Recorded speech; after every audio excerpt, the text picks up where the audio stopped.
Once upon a time there was a mother pig and her 3 piglets. 3 brothers are the same height.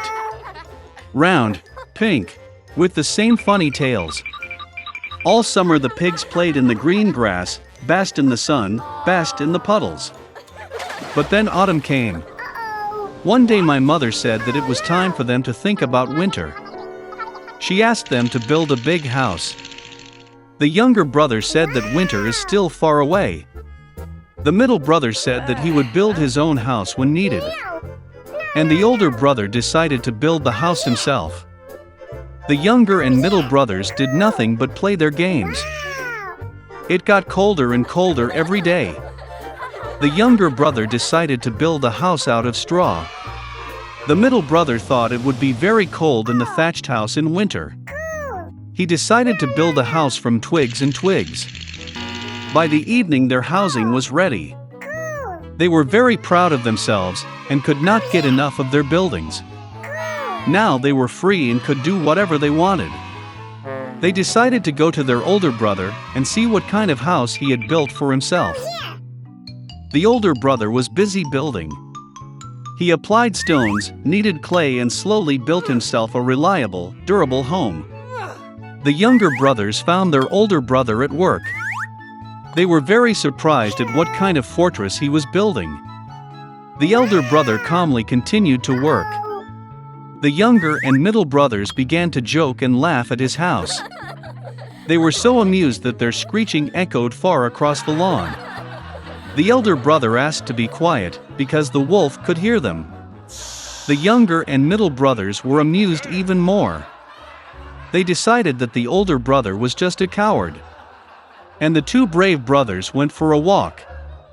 On the way, they sang and danced, and when they entered the forest, they made such a noise that they woke up the wolf who was sleeping under the pine tree. The disgruntled and hungry wolf went to the place where the screeching of 2 stupid pigs came from. The brothers walked merrily and talked about how easily they would deal with the wolf. And suddenly they saw a real living wolf. He was standing behind a large tree.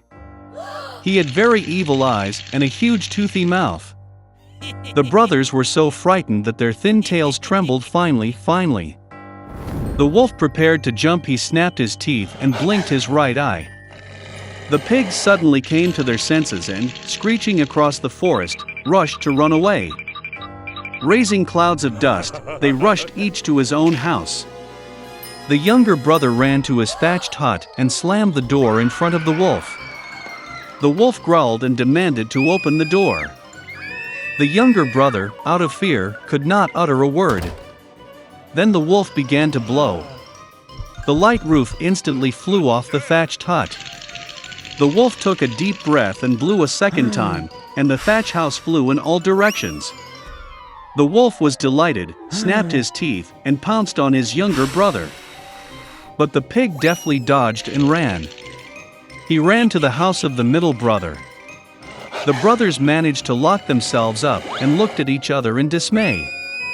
The wolf got angry and began to blow. The house is slightly askew. The wolf blew a second, then a third, then a fourth time.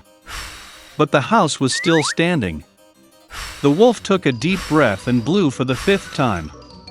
The house shook and fell apart. Only one door stood for some time in the middle of the ruins.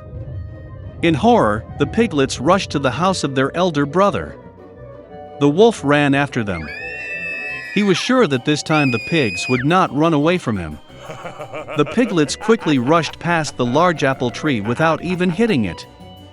And the wolf did not have time to turn and hit the apple tree, which covered him with apples. One hard apple hit him between the eyes. A big bump jumped on the wolf's forehead. At this time, the younger and middle brothers managed to run into the house of the older brother and bolt the door. The wolf ran to the door, growled and demanded to open the door. The younger brothers were very scared and could not say anything in return. And the elder brother knew that he and his brothers had nothing to fear in a solid stone house.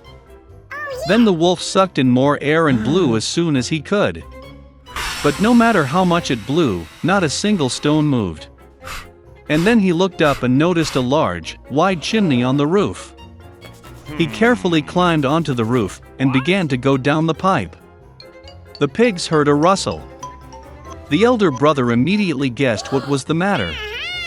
He quickly rushed to the cauldron in which water was boiling and tore off the lid. The wolf went down the pipe and fell straight into the cauldron. His eyes widened to his forehead. The scalded wolf flew out with a wild roar and rushed into the forest. And the three little pigs looked after him and were glad that they had so cleverly taught the evil robber a lesson. From that time on, the brothers and their mother began to live together under one roof. My grandfather planted a turnip and it grew big, very big. Never seen such a turnip in the villages. And so my grandfather went to pick a turnip. Pulls, but cannot pull. The grandfather did not know what to do. And that way, but it will not pull out in any way. Then the grandfather called the grandmother to pull the turnip. An old woman came, grabbed her grandfather by the back, and they began to pull the turnip together. The grandmother is for the grandfather, and the grandfather for the turnip. They pull, but they just can't pull it. It's just some kind of trouble. The grandfather pondered and realized that it was time to call the granddaughter for help. And they began to call the little girl at the top of their voices, so much so that the whole village trembled. The granddaughter came running, took hold of the grandmother's skirt, and again they began to pull the turnip. The granddaughter for the grandmother for the grandfather, and the grandfather for the turnip. They pull, but they cannot pull. The old people were upset because such a turnip disappears. Then the granddaughter decided to call her dog, Bug, so that at least she could help pull the turnip. Bug came running, grabbed her granddaughter by the handkerchief, and they began to pull the turnip together. A bug for a granddaughter for a grandmother for a grandfather, and a grandfather for a turnip. They pull, but they cannot pull again. The grandfather and grandmother were even more upset, because the uneaten turnip will disappear. Suddenly the bug barked and ran away. The dog returned not alone, but with a cat. She grabbed the beetle by the tail, and began to pull the turnip all together. A cat for a bug for a granddaughter for a grandmother for a grandfather, and a grandfather for a turnip. Pull, but not stretch. The old people were upset with their granddaughter. They will not see a turnip. Suddenly the cat ran into the barn. She was gone for a long time, and she returned not alone, but with a mouse. The grandfather and the woman, and the granddaughter and the beetle began to ask the mouse for help. She wagged her tail, squeaked twice, and then grabbed the cat's fur with her little paws. And again they pulled the turnip together. A mouse for a cat for a bug for a granddaughter for a grandmother for a grandfather, and a grandfather for a turnip. Pull, and pulled the turnip. And so the grandfather decided to share the turnip. He took half for himself, gave a third to his grandmother, a little less to his granddaughter, a piece of the beetle, a half of a piece for a cat, and a very small crumb for a mouse. The animals were offended by their grandfather because they helped in the same way, and he divided the turnip dishonestly. A year has passed. Grandfather planted the turnip again, and it grew larger than before. For a long time such a turnip has not been seen in the villages. Cool. And so my grandfather went to pick a turnip. Pulls and this and that, but will not pull. The grandfather did not know what to do. And I decided to call my grandmother for help again. They began to pull the turnip together. The grandmother is for the grandfather, and the grandfather for the turnip. They pull, but they just can't pull it. Then the grandmother called her granddaughter. The granddaughter came running, and they pulled the turnip together. The granddaughter for the grandmother for the grandfather, and the grandfather for the turnip. Pull, but not stretch. The grandfather was upset and went to ask the animals for help. He called Bug, but she only turned her face away, wagged her tail and ran away. Grandfather found a cat, and she climbed onto the roof of the barn. Then the old man went to the mouse, but she did not listen to him either. Then the grandfather realized that the animals were offended by him for not honestly sharing the turnip. After all, without a mouse, a cat or a bug, grandfather cannot see a turnip. The old man thought, collected his thoughts, and went to the animals again. He apologized to the bug, asked the cat for forgiveness and promised the best piece of turnip for the mouse. Then the animals agreed to help their grandfather. Okay. And they began to pull the turnip together.